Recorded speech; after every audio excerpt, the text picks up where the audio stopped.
Well, here it is, a beautiful October Wednesday evening in Michigan, 2021. Tonight we're going to be working on a case sr175 upper alternator bracket. It's an adjustable one you can adjust your V-belt with. As you can see, this old one here is cracked.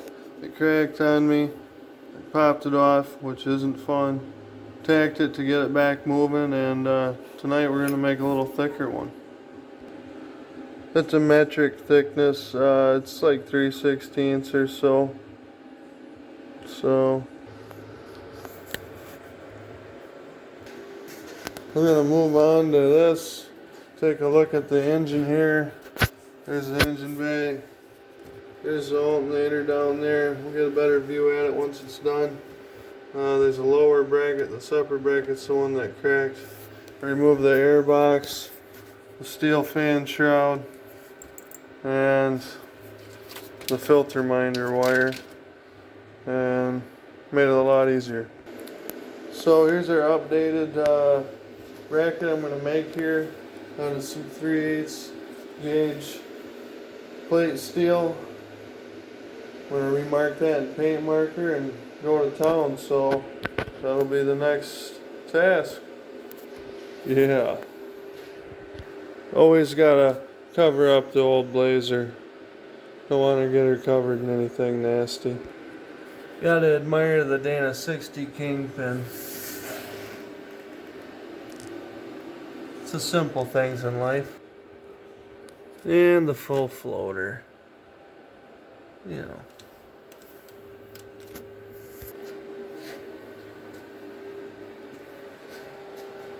Look at that eagle.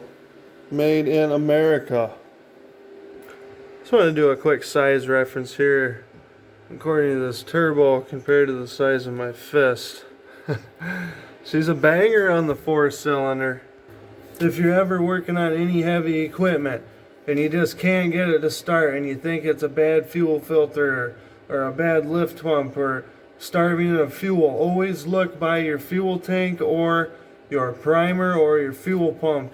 There will always be an inline filter. Don't let it screw you over. Oh yeah, don't worry. These fancy zip ties here are not anything permanent action. It's just to hold this upper radiator hose out of the way. Well, I guess we'll get back going on the project here. Forgot a couple steps. I wanted to paint marker and get my hole started with the drill first, so we're clamped back in position. Ready to fire up. One of the most important things when plasma cutting, you want to have a very firm, positive position where you can work and have constant travel speed and full range of motion. This isn't the best setup, but we're going to make it work right now. Let's go. No guarantees. The phone's sitting on the welding tank here. You always want to make sure you have all your protective clothing on, nothing that'll burn. Glasses, gloves, no exposed shoes.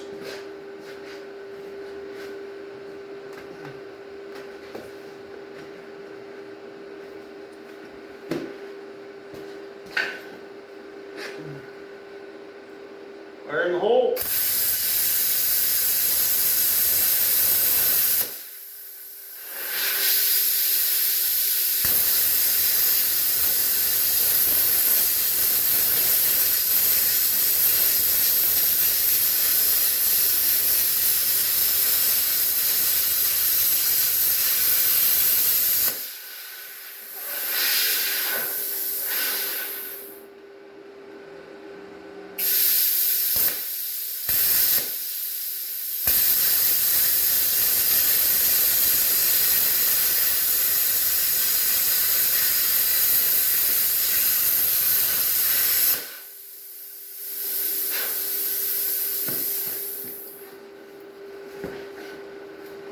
Now we're just gonna go for it.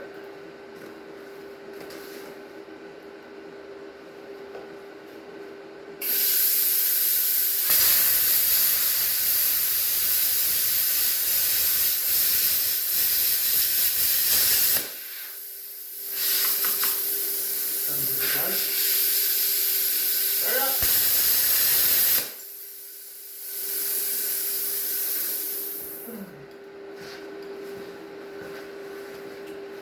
Guy's got to get himself a nice table built to work on here.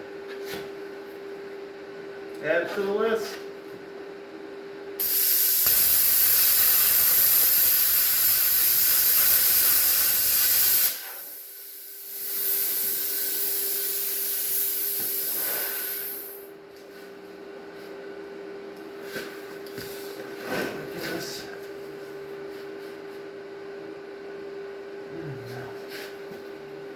Okay, well, stop and start nation.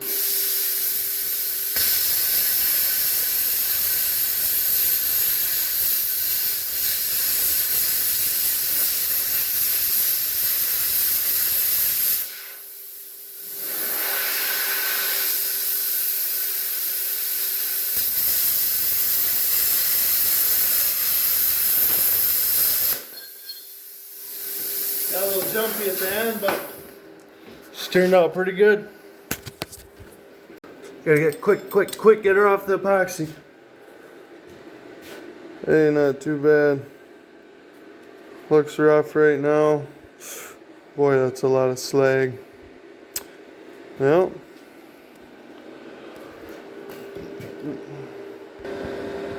not horrible for it. Nice little SimArt cut 50RX. I believe it was $250 from eBay about 5 years ago. So 2016, you know, things were a little cheaper. She's performed quite well. I've actually cut 1/2-inch thick metal with it. We got our bracket cleaned up. Travel speed was probably a little too fast there. Bad work position. Get her cleaned up. I think she'll look pretty good.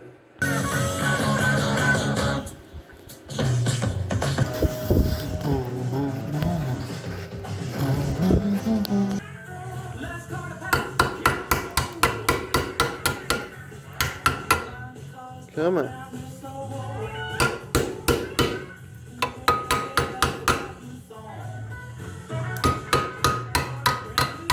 Careful.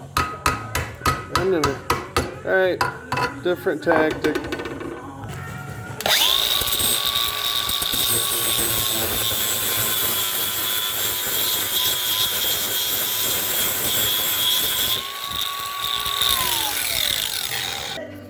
Well, I finally got her cleaned up here. She looks pretty good. I'm going to clean up this nasty freehand mess here.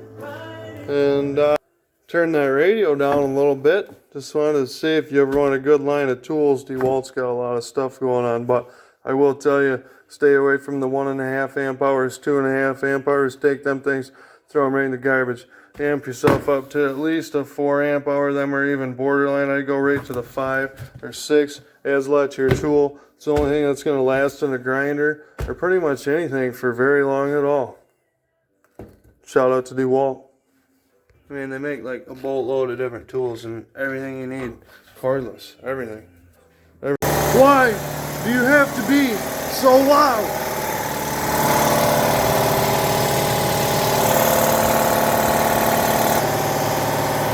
Anyway, back to the bracket here.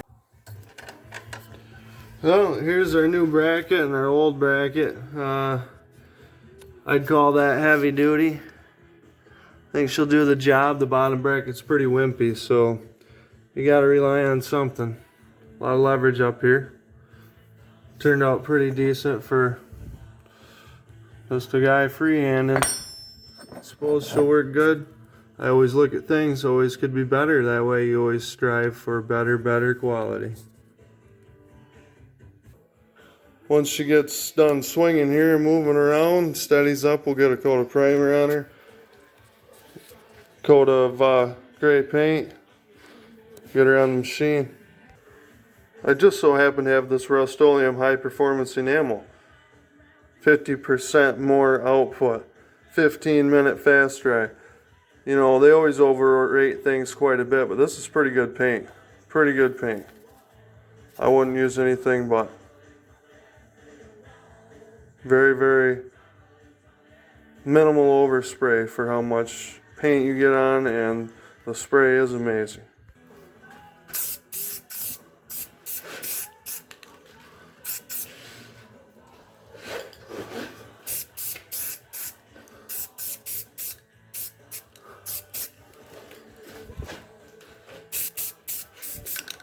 There we go.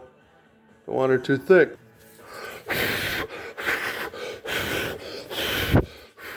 I think that's dry enough. Well, once the primer dries here in about 2 seconds, we're gonna get that thing on here. I was looking at the block heater cord here when I was taking her off, thinking, wow, sure looks like rodents been on that.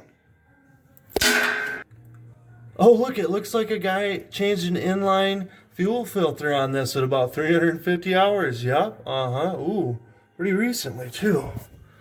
Nice. Ride control. Alright, 30 seconds later after spraying. Not dry to touch at all. Look at that. Ready to go. Stop swaying. Close enough. Remember, not too heavy. Is any different paint? Yeah, dark machine gray. Wow, sure don't look much different.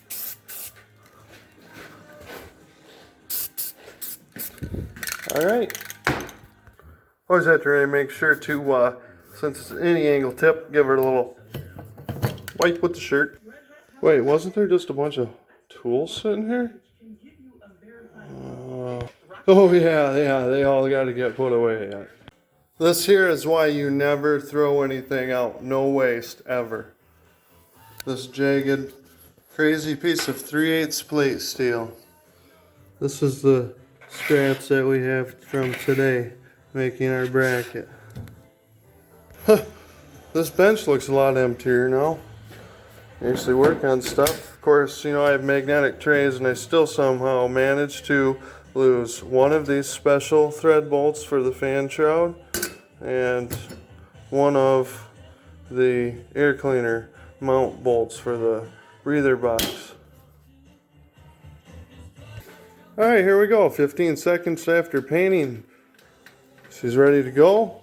Just like it says, 15-second fast dry.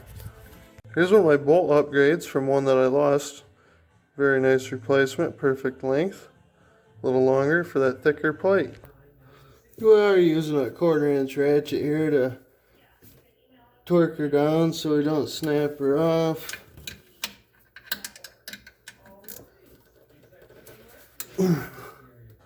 Well, our heavy duty bracket is in there. I would say it probably adds at least 5 foot-pounds of torque to this engine. Horsepower ain't what we're after. We're after the torque. She's pretty stout. That bottom bracket's really flimsy too, so she should help.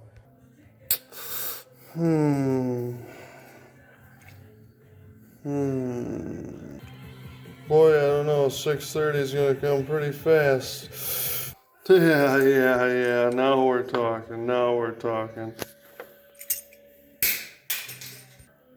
Yeah, we got a nice coat of stuff on there. We're gonna let her cure and throw her some Scotch tape. Where's the bracket? I don't know. I can't find it. Oh yeah, there it is. I was wondering where it went. Yeah, I figured these factory spec mounts here with these factory spec zip ties that we just leave the tails connected with them, and then we'd see where the fan's spinning here, and we'd shove them right into that thing. So when you fire up, it gives it like a wrap, nice loud wrap effect. Man, I wish that liquid electrical tape was 15-second dry like that spray paint. Anyways, got her all fixed up. Put the weather cap on here in a second and we're going to fire her up. Let's see what we got going on here.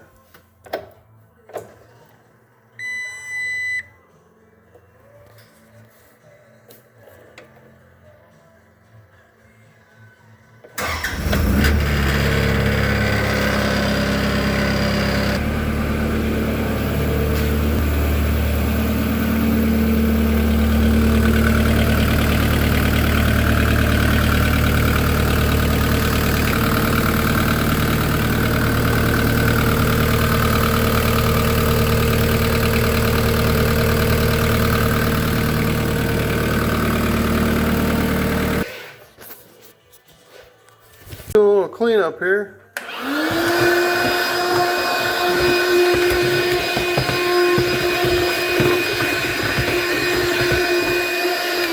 Perfect.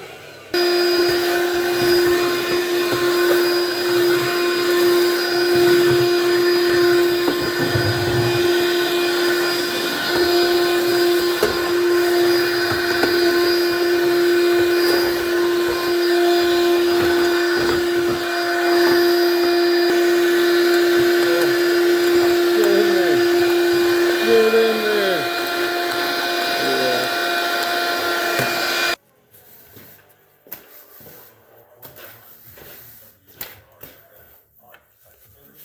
Oh.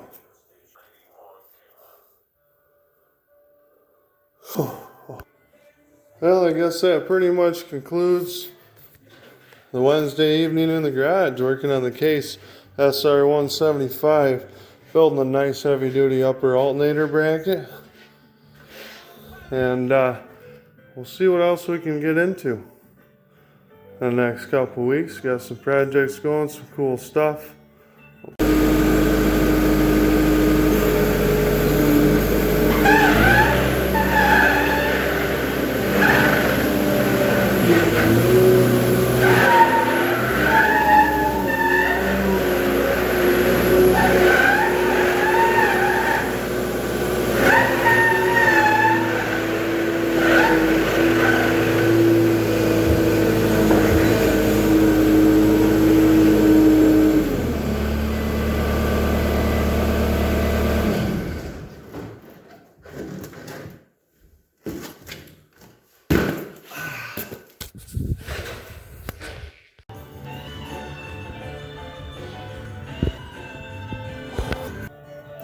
That's it for a night in the garage. Thanks for watching. Hope you enjoyed it. We'll see you soon. Have a good one. Always remember, you only die once. You live every day.